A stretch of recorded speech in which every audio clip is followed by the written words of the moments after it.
Welcome to my channel, jangan lupa untuk klik subscribe dan klik juga notifikasinya biar kamu tahu video terbaru. Back to my YouTube channel, hari ini ketemu lagi dengan aku, Valena Esa.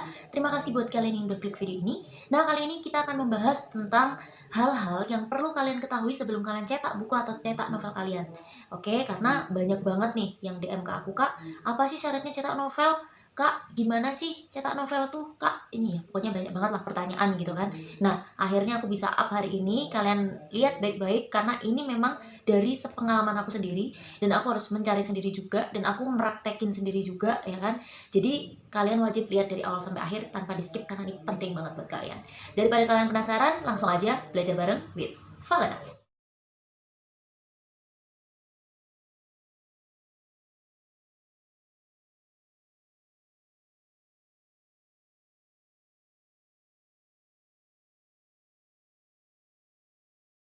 Nomor satu adalah proofreading, guys. Proofreadingnya apa, Kak? Di sini tuh adalah tahapan memeriksa teks sebelum terbit. Itu proofreading namanya. Jadi di situ tuh nanti kalian akan diperiksa ejaannya gimana, tata bahasanya kayak gimana, tipunya ada atau enggak, inkonsistensinya gimana. Itu nanti akan aku bahas di belakang ya. Nah, jadi yang namanya proofreading ini penting banget buat novel cetak. Kalau misalnya novel online jarang ada proofreading karena memang nggak detail itu gitu kan. Kalau pun detail ada komentar untuk memperbaiki tanda baca atau memperbaiki ejaan kan kalian bisa langsung ganti gitu kan. Tapi kalau di novel cetak itu wajib. Kenapa? Karena kalau udah dicetak mungkin bisa diganti lagi, guys. Gitu. Jarang ada penerbit yang mau, Kak, ini direvisi gini. Karena itu bener-bener mengeluarkan banyak biaya. Jadi yang namanya nanti kalau misalnya kalian nggak tahu proofreading, kalian kan pasti ditanyain, Kak, ini ada paket nih proofreading, sunting naskah ini gitu. Itu tuh masing-masing, guys. Nah, itu nanti ada biayanya sendiri kan.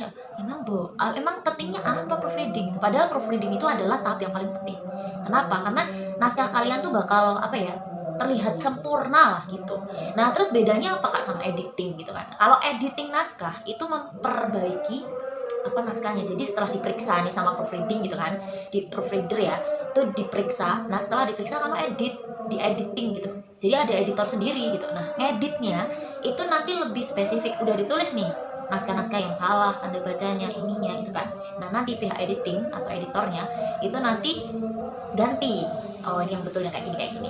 Bahkan bahasa kita pun bisa dirubah gitu. Contoh sederhana. Aku tidak suka, aku tak suka gitu. Nanti akan bisa ganti aku tidak menyukai.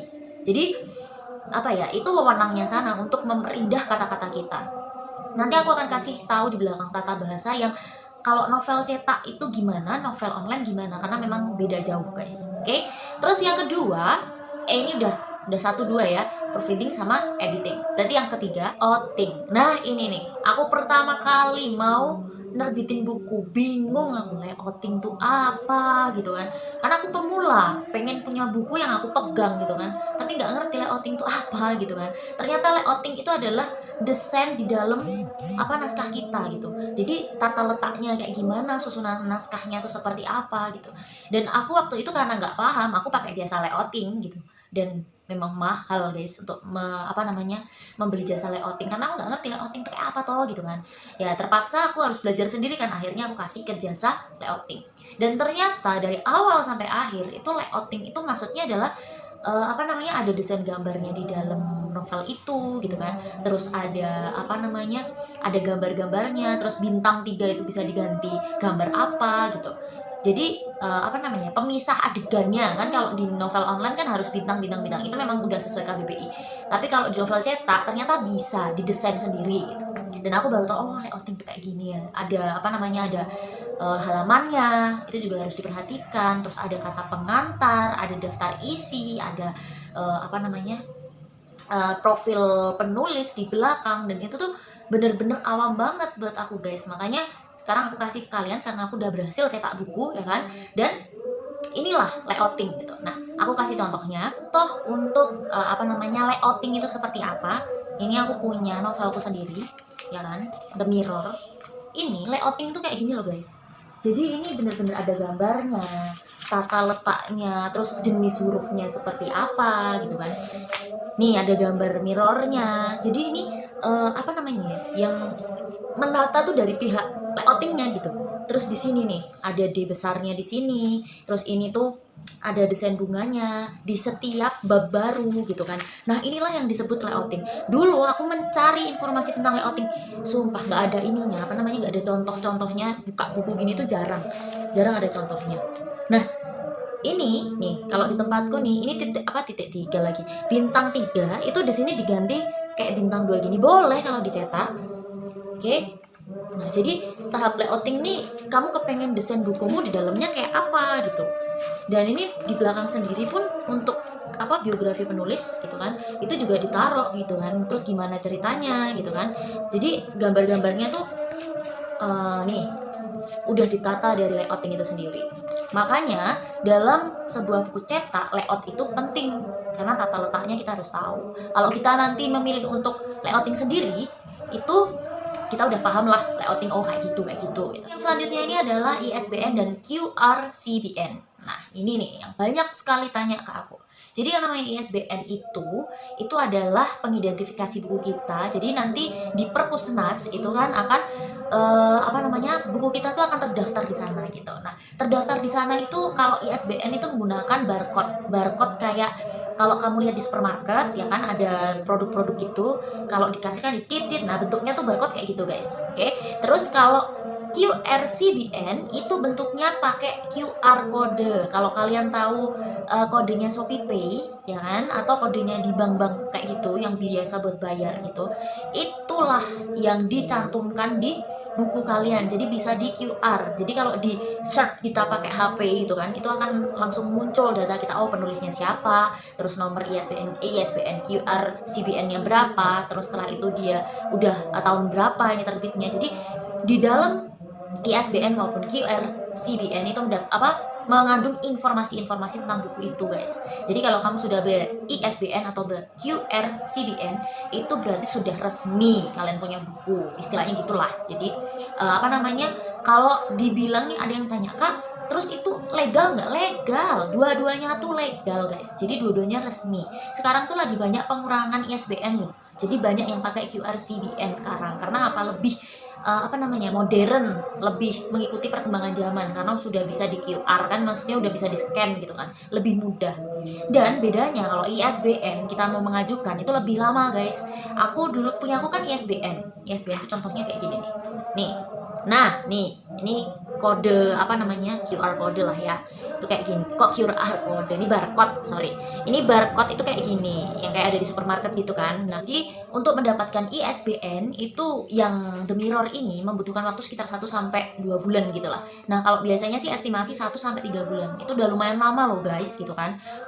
Untuk menunggu ISBN itu lumayan lama. Tapi bedanya dengan QRCBN itu kalian akan lebih mudah dan lebih cepat. Jadi kalau kalian ngajuin itu ke penerbit gitu kan, nanti turunnya tuh paling 24 jam atau pokoknya estimasi 1-3 hari lah udah bisa keluar cetak gitu guys. Jadi cetak buku ini tuh nggak kita masukin terus besok selesai cetak gitu, nggak gitu juga gitu kan. Kalau untuk cetak kayak gini biar resmi, kita harus menunggu proses identifikasi buku, menunggu layouting, menunggu desain diperiksa dulu, review dulu. Jadi macam-macam lah untuk sebuah buku aja gitu. Selanjutnya adalah self publishing dan publish lewat penerbit. Bedanya apa sih Kak gitu kan? Kalau self publishing, walaupun kamu ikut sama penerbit itu kamu pemasarannya sendiri. Jadi nggak ngikut sama dia gitu. Nah, terus hasilnya itu kamu akan dapat 100%. Ini aku kasih contoh kalau kamu self publishing.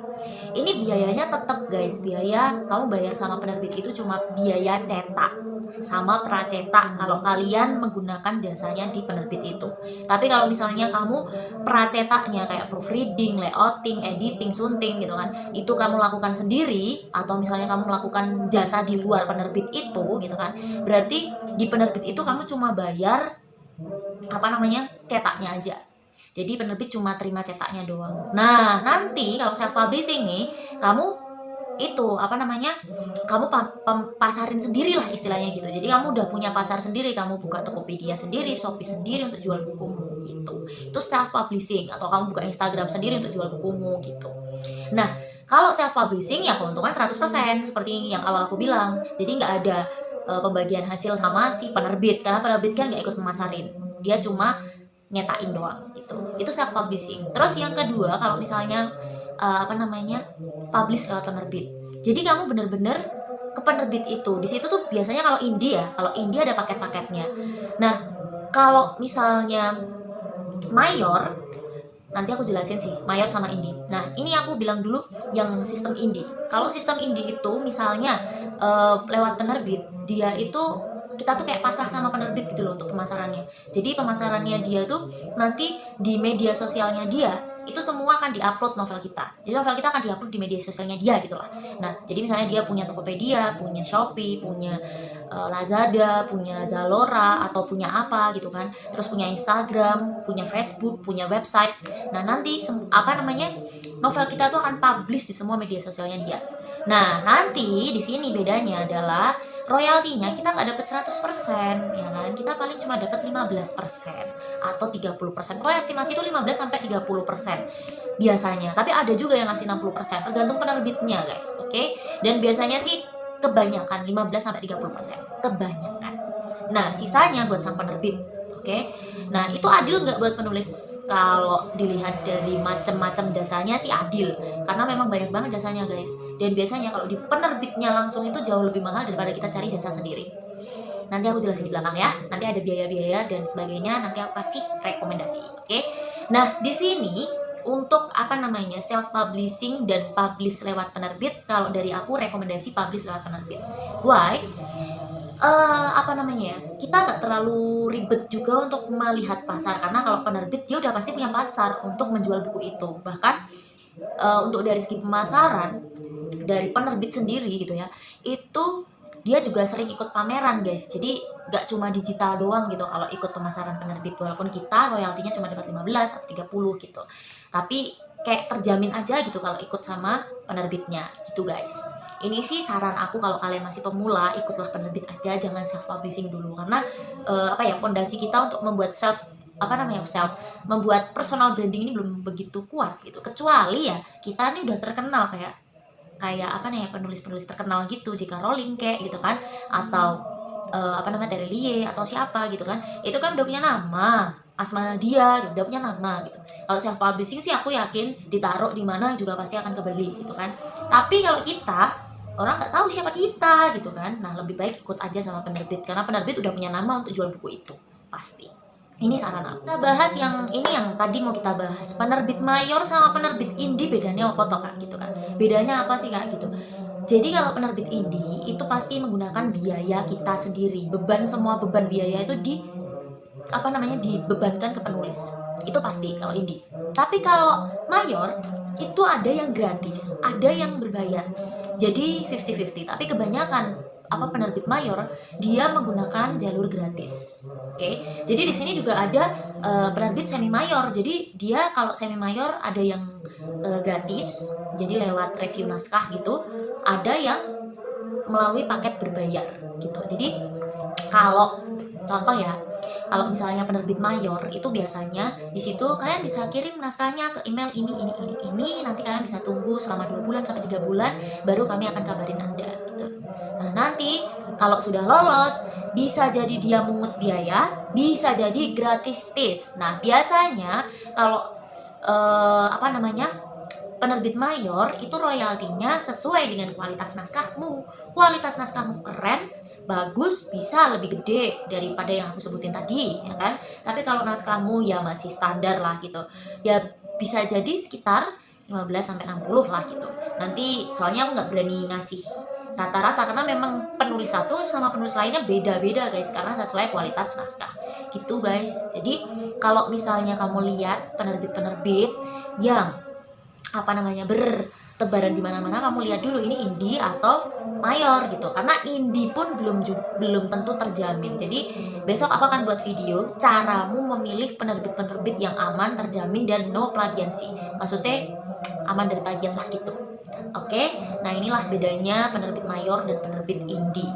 Oke, kalau Gramedia jelas penerbit mayor ya, karena kita ngajuin untuk gratis tis, bahkan nanti sampai proses cetak dan sebagainya itu bisa digratisin kalau kualitasnya keren.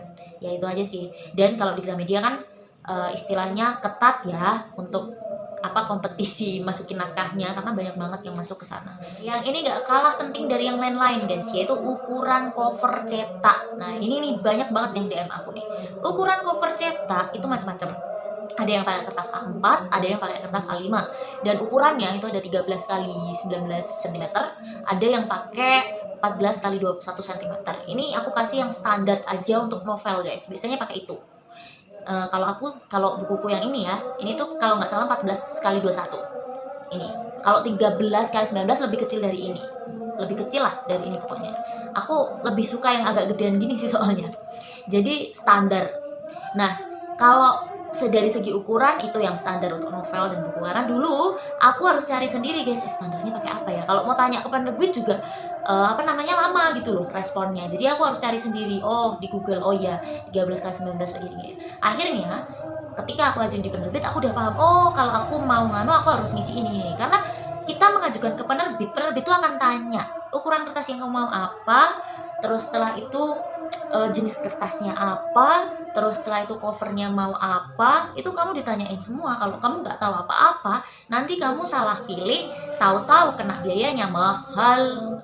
Jadi grup Facebook ya, grup Facebook itu penting. Jadi kalian kalau misalnya ada keraguan atau apa, bertanyalah di grup-grup Facebook. Dulu aku sampai segitunya guys, biar apa, nanti ketika aku terbit aku paham bener-bener nih, oh iya ukuran kertasnya ini, jenis kertasnya ini. Oke, ini ukuran kertasnya udah ya. Nah sekarang kita masuk ke jenis kertasnya.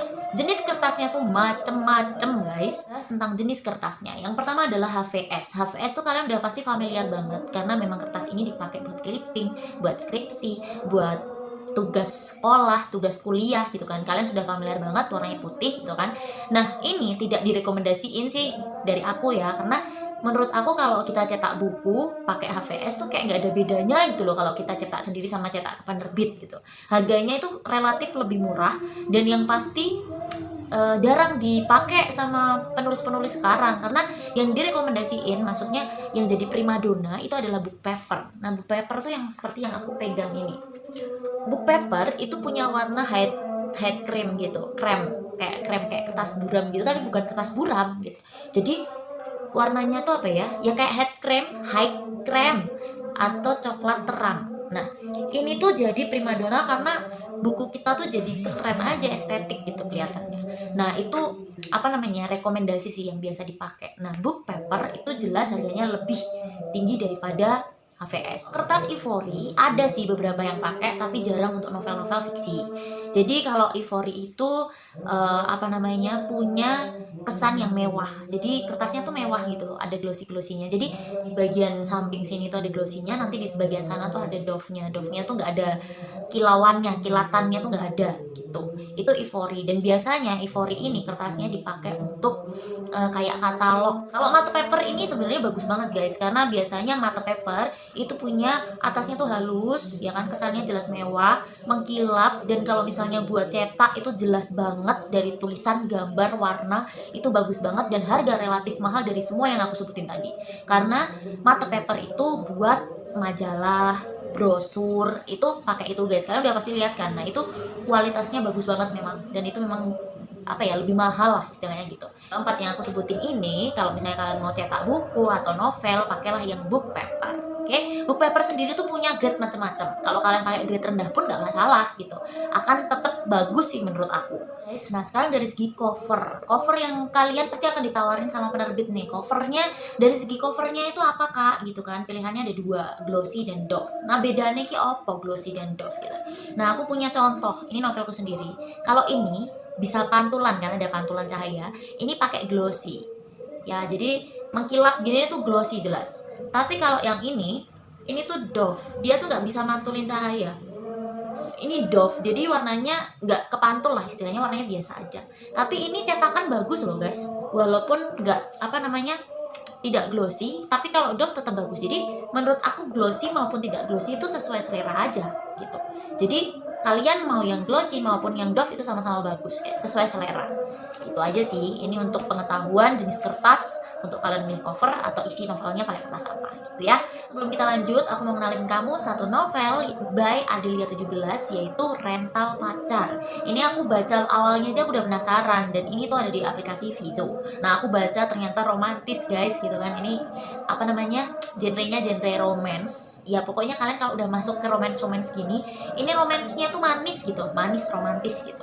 Jadi kalian bisa langsung ke sana. Kalau di Vizo kalian udah tahu kan, pasti bacanya gratis, dan kalian wajib tinggalkan komentar ya kalau setelah baca novel ini, atau kalian bisa bantu penulis untuk ngasih like atau rating gitu kan. Itu wajib banget kalau kalian baca novel-novel online ya, buat bantu penulis itu guys. Gak cuma novelnya Adelia 17 aja, kalau kalian baca novel-novel online, kalian bisa tinggalkan komentar, tinggalkan vote gitu kan.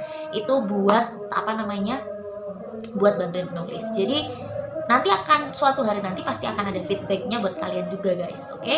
Nah, kalian bisa baca, linknya sudah ada di bawah ya kan, novel yang satu ini kalian bisa nikmatin di Vizo, oke?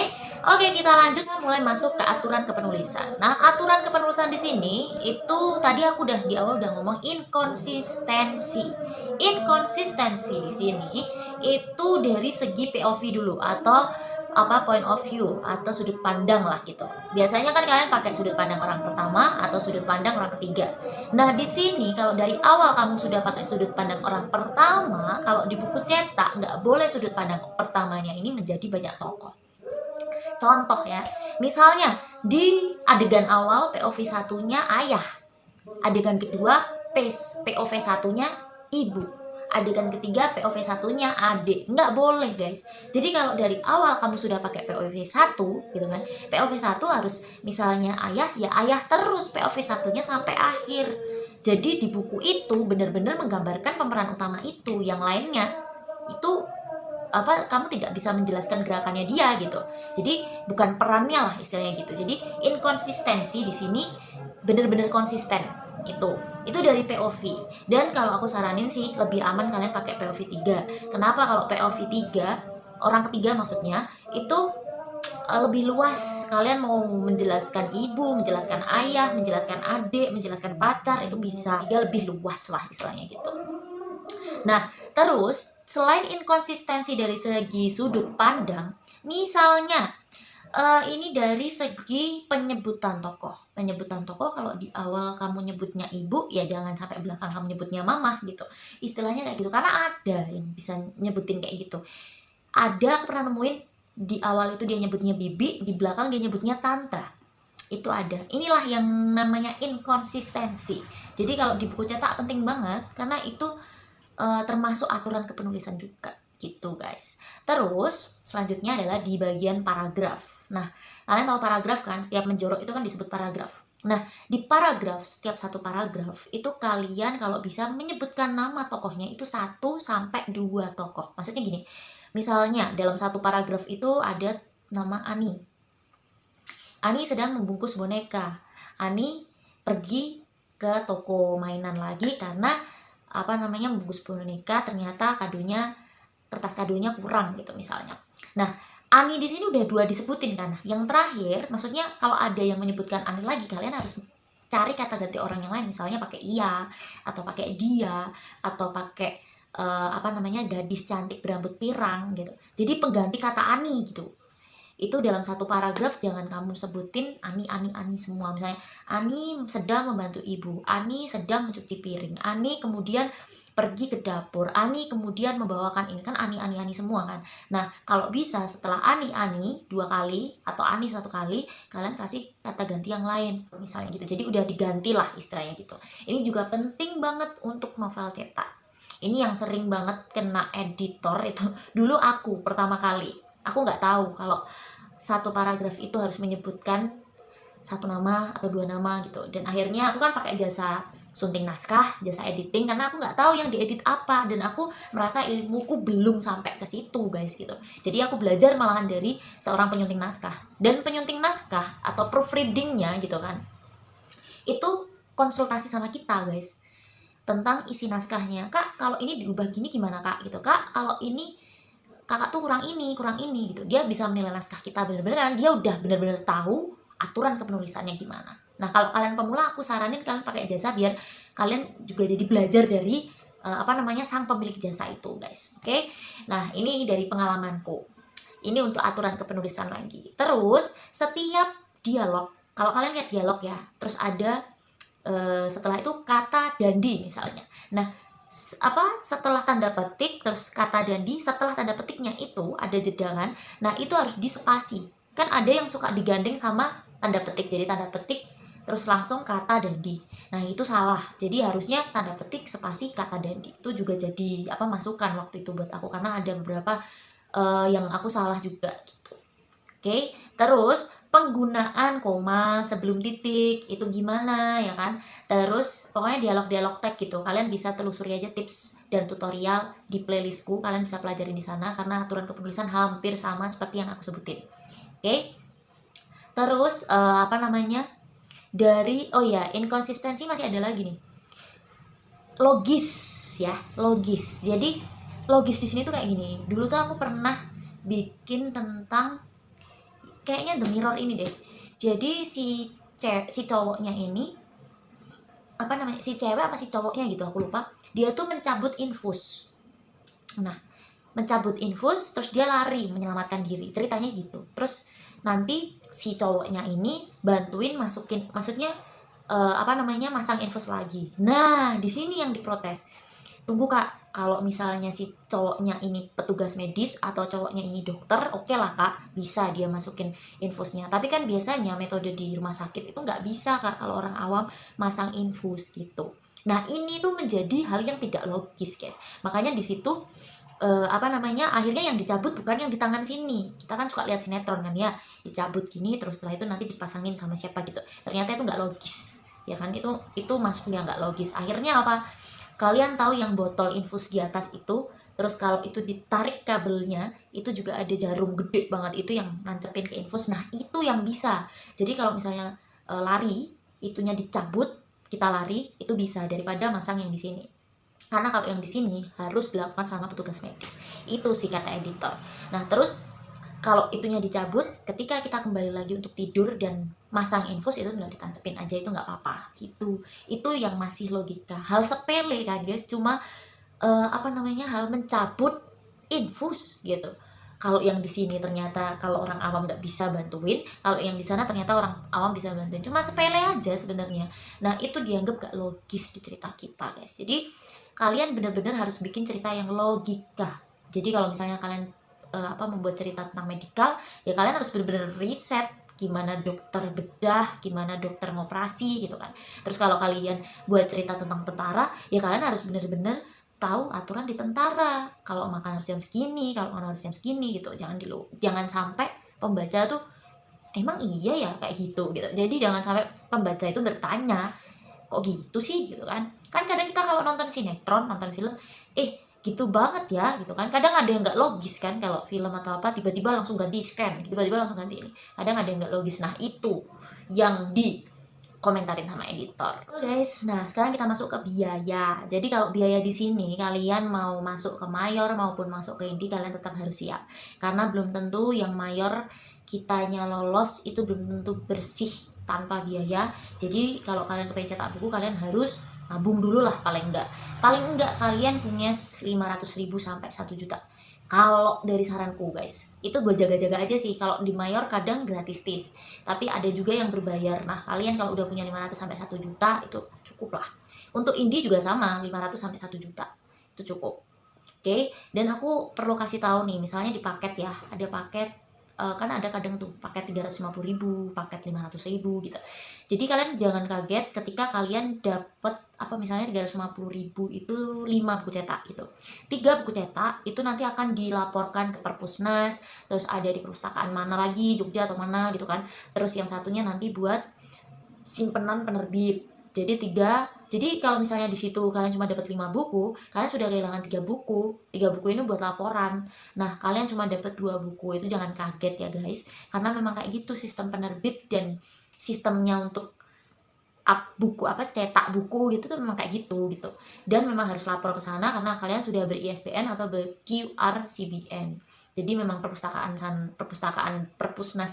nasional itu udah punya, harus punya. Terus setelah itu perpustakaan kota atau perpustakaan yang di sini yang harus laporan gitu juga harus punya. Itu memang sudah jadi ketentuan. Itu guys. Makanya aku bilang kalian tetap harus siap 500 sampai sejuta. Tuh. Terus kalau misalnya ada juga kok yang penerbit indie gratis tuh kayak Gopedia, itu benar-benar gratis, cuma nanti kalian akan lihat harganya melambung tinggi.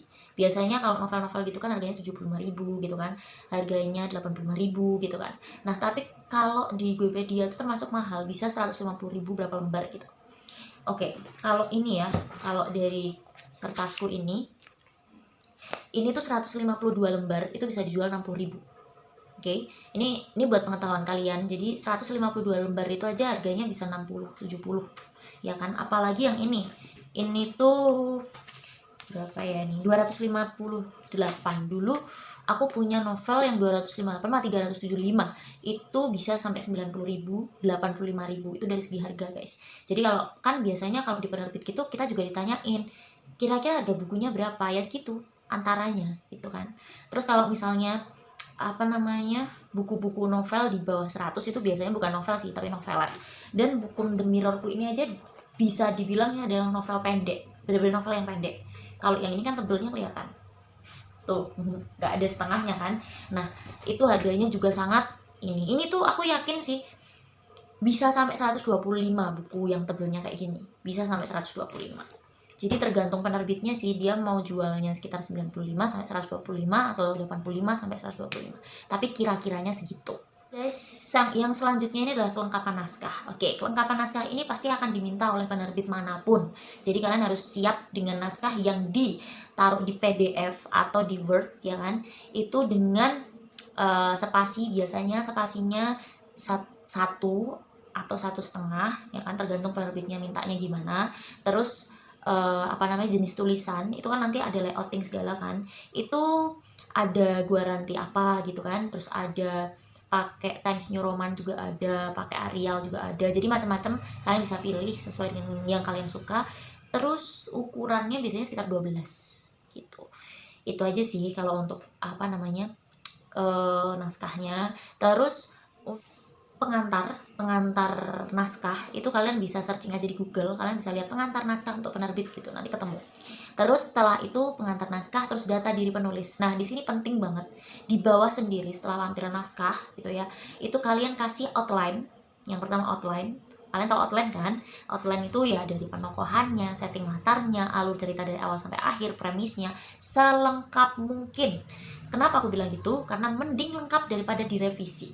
Karena direvisi lebih riwah daripada daripada dilengkapin gitu.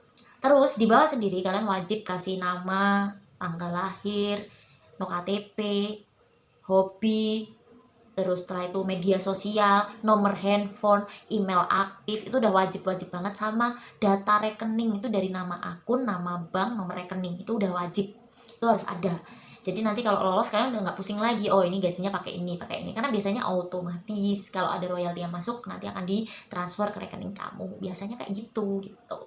Ini yang wajib kalian tahu, dan itu kelengkapan harus lengkap. Nanti ada kok penerbit yang ngasih formulir, ada penerbit yang enggak. Kalau misalnya penerbit yang nggak ngasih formulir ya udah, berarti kamu benar-benar bikin sendiri semuanya, tinggal kasihin bentuknya kayak gitu, selengkap mungkin ya guys, serinci mungkin. Oke. Pastikan kamu tahu yang namanya MOU atau surat kerjasama, ya kan? Jadi biasanya penerbit itu memberikan MOU atau surat kerjasama, tanda tangan kontrak juga gitu buat kerjasama sama penerbit. Kalau udah ada itu, nanti misalnya naskahmu ada apa-apa, kamu bisa nuntut ke penerbitnya. Karena kadang penerbit itu ada yang beresiko, kita udah lama nunggu ternyata nggak cetak-cetak gitu. Nah, pastikan dulu sebelum itu terjadi, kamu sudah diberikan MOU-nya sama sana, ya kan? Pastikan selalu berkomunikasi terus, dan kalian sebelum benar-benar ngasih naskahnya ke sana, kalian harus cek penerbit ini Bunda Fit atau enggak, penerbit ini tuh bisa dipercaya atau tidak. Nah, besok ini akan aku ulas guys, gimana caranya kita memilih penerbit, oke? Jadi menurut aku ini dulu yang bisa aku sampaikan. Apa yang aku sampaikan ini bermanfaat buat kalian, karena ini video pasti udah panjang banget ya kan, dari awal sampai akhir. Dan ini memang hal-hal penting yang harus kalian tahu sebelum kalian cetak buku atau novel, karena kalian pasti banyak yang tanya. Karena aku bakal review lagi nih penerbit-penerbit juga, karena banyak juga di DM aku, Kak, selain platform penerbit-penerbit juga dong di review. Soalnya aku lihat di playlist baru 4, kalau nggak baru 3 gitu. Oke, nanti akan aku lengkapin lagi ya kan. Sabar ya, tapi tetap kok dunia kepenulisan gak akan berhenti, oke? Nah, sekian dulu yang dapat aku sampaikan. Oh iya, kalau misalnya kalian belum berkunjung ke Instagram aku, kalian bisa follow Instagram aku yaitu @valenas_. Kalau kalian belum subscribe, kalian subscribe sekarang juga, like juga video yang barusan aku up ini ya kan. Kalau kalian suka, klik like-nya, terus kalian bisa klik notifikasinya biar kalian tahu kalau aku upload video terbaru, dan jangan lupa untuk share ke teman-teman kalian karena itu gratis. Oke, kalau misalnya ada pertanyaan seperti biasa, kalian bisa komentar aja di bawah atau DM aku di Instagram. Oke, dan mohon maaf banget kalau ada kesalahan kata dan ucapan. Kalau kalian mau order cover novel gitu kan, kalian bisa ke @cover_novel.v. Itu murah-murah dan dijamin bagus, mau novel kartun, cover kartun maupun cover biasa. Oke, sekali lagi terima kasih buat kalian yang udah nonton dari awal sampai akhir tanpa di skip. Mohon maaf kalau ada kesalahan kata dan ucapan. Sampai jumpa di video selanjutnya.